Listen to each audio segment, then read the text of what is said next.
Ayan, welcome back again kapatid. Ayan, dito tayo ngayon. Magandang araw sa inyong lahat kapatid. Yun nga, update ko yung laro namin kapatid. So, hindi natuloy yung laro namin pagka Saturday. Kasi yun nga, may dumating na bagyong paing nga, hindi natuloy kasi ang sama ng panahon. Grabe ang lakas ng ulan. Maraming kabahaan dito na lugar sa amin Southern Leyte. Yung ibon natin nga, hindi tayo nagparunda ng 2 araw sa ganyan. Pagdating ng paing kapatid, hindi tayo nakapagparunda ng ibon. So ngayong araw kapatid, uminit na. Ngayong linggo, araw ng linggo ngayon is wala na yung paing. Yun nga, maliwalas na yung panahon natin kapatid. So ayun nga, yun yung sinasabi ko, hindi natuloy yung race namin. Ngayong Saturday na darating kapatid, tuloy na yung laro kasi mainit na ang panahon. Kasi sabi ng president kasi, hindi ituloy yung laro sa maang panahon pag hindi kaya ilipad yung ibon. Kaya yan, hindi natuloy. So ngayon ang ibon natin naka-stack lang. Condition ko na yung iba nating kalapati kapatid kasi ayun nga, may laro na din sa North. Yun nga, ngayong November may laro naman yung SSLRPC. Yun nga kapatid, ang laro ngayon is SSLRPO. SLRPO yung laro ngayon, Maasin Club. Yun nga. At ang sa sunod naman sa ngayong November is SSLRPC yung laro. Ngayon nga, nag-condition na tayo ng aking ibon na panglaro natin sa North. Ayun nga, panres ata yun. So ayun nga kapatid, puntahan na natin yung aking kalapati. At kita nyo yan nasa likod ko na pangati. Yung huli natin na labuyo, pangalawang huli, yan yung ating ipapangati kapatid. Update ko na lang kayo sa sunod. Tingnan nyo yan kung makahuli ba yan. Ipangati natin ngayong December. Yan nga kapatid, punta na tayo sa aking kalapati. Let's go.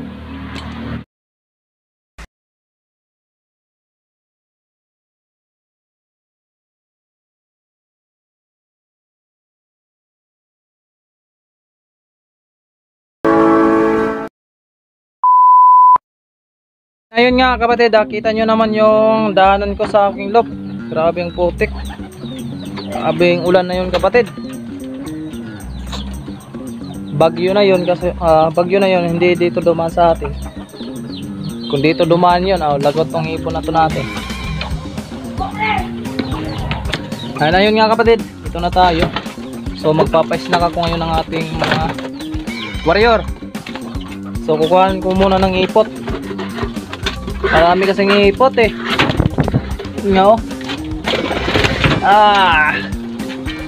bibilis ng ipot kapatid. Sa kalapati. At ngayon nga, ipapakita ko sa inyo yung pang north natin. Iti-training natin north. Marami to sila. Pero itong patoka, snack lang to kapatid. Snack lang to.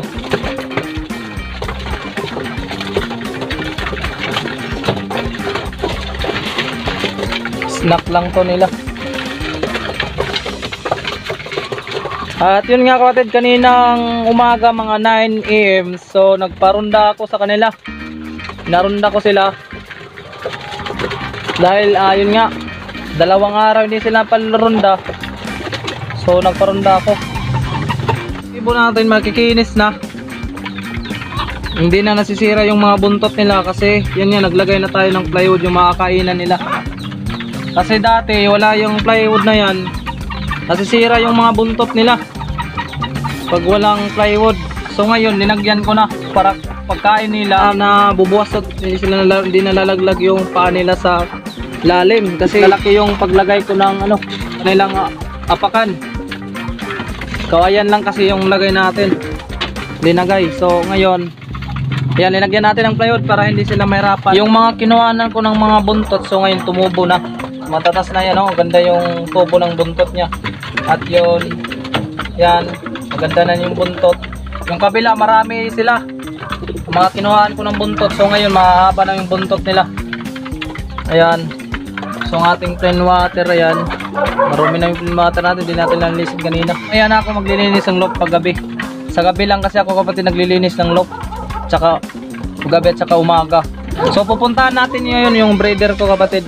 2 pa. Puntahan natin yung breeder ko kapatid. Yun nga, dito na tayo sa aking breeder. Yun nga kapatid, ang pinares ko kay Blue Chick si Pito. Ito si Pito kapatid, finisher natin ng San Francisco. Yan o, kita nyo kapatid. Ang tapang ng mata kapatid. Yun nga, yan yung finisher natin sa San Francisco. Yung si Petri, finisher natin sa Biliran, hiniram ng ating kasama. So kuhain din natin yun kasi bibreed natin yun. At yan, ito na sila. So mula nang naligo natin, nakinis na yung balahibo nila. Yan o, nakinis na pa. Pisnakin muna natin. Snack. Yan. Pisnakin natin, pisnakin. So makinis na sila. Bumabara ako na. So di pa sila nagpapares kapatid, nag-aaway pa sila. So balik na tayo sa ating mga warriors. At ayan, tapos ko lang sila nakapa-snack.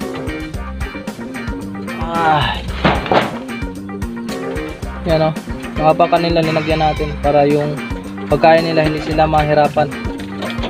So ayan yung anak ng ating San Franz. Yan, anak na din yan. San Franz yan kapatid.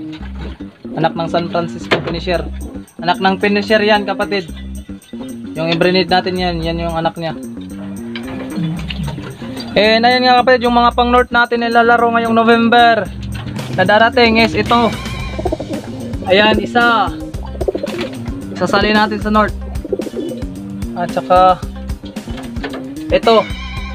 Masyadong bata pa to. Yung pang north ito, isa. Tsaka try natin yan. Ito training natin yan north. Yung dalawa nagka-club ring. Training natin yan sa north, dalawa. So ayan, isa. Yan, paglaro natin. Kapatid ito yung ating ilalaro sa south. Maghanap na lang ako dito na ilalaro natin sa north, iba. At ayan, try natin yan. Yan o. Yan na perso ring. Lalaro natin yan sa north. Marami yung iti-training natin sa north kapatid. Konti lang yung south. Marami sana yung south, yun nawala yung dalawa, hindi pa nakauwi. Na ano natin yung dalawa. Nabigla natin, wala pa kasi yung kondisyon kapatid, nagkamali lang ako.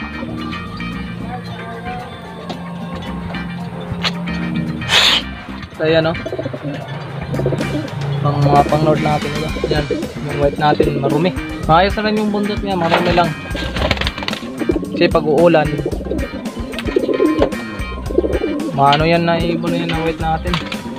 Makulit kasi yan, kaya marumi yung pakpak niya. Wawala din yan yung rumi na yan, magkikinis lang din yan. Ayan, anak din to ng San Franz natin, magkapatid ito. At saka yun, doon. Ayun nga kapatid, ito na yung mga kahoy natin gagawing kulungan ng ating labuyo at saka kalapati. So unahin natin yung kulungan ng mga labuyo. Si kawawa yung mga labuyo natin, wala silang kulungan. Yan. And ayun nga kapatid, dito ko natatapusin yung video natin. And update ko na lang kayo sa sunod natin na content kapatid.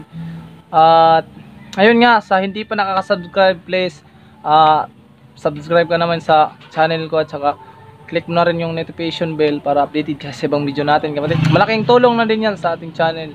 Ayun nga kapatid, dito lang tatapusin. God bless sa lahat.